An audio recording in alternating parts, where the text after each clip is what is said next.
জীবনটা হেডফোনের মতো হয়ে গেছে। যতই গুছিয়ে রাখার চেষ্টা করি ততই যেন এলোমেলো হয়ে যায়।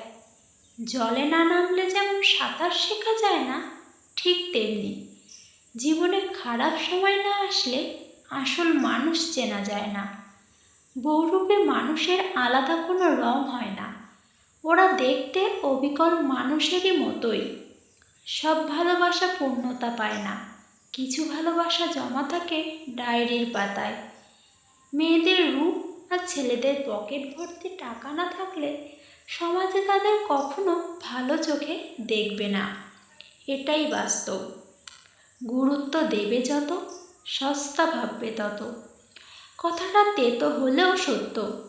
ধাক্কা এমন জিনিস, যতই খাবে ততই শিখবে। আমি তাকে যতটুকু ভালোবাসি, সে আমাকে ঠিক ততটুকুই অবহেলা করে। অবহেলার মাত্রা যখন বেড়ে যায়, তখন ভালোবাসার ইচ্ছেটাও দিন দিন হারিয়ে যায়।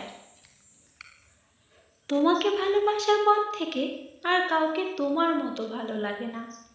যদি আস্তে আস্তে কমে যায় কথা আর গল্প, তবে বুঝে নিও সে পেয়ে গেছে তোমার বিকল্প।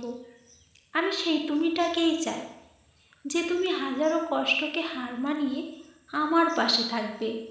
যারা নিজেকে নিয়ে ব্যস্ত থাকে তারা কখনো অন্যের কষ্ট উপলব্ধি করতে পারে না। কিছু মানুষের ভাগ্য খুবই খারাপ, তারা মন থেকে ভালোবেসেও বিনিময়ে শুধু অবহেলা পায়। কেউ আসবে ভেবে তার জন্য অপেক্ষা করা হলো বিশ্বাস, আর কেউ কোনোদিন আসবে না জেনেও তার জন্য সারা জীবন অপেক্ষা করা হলো ভালোবাসা।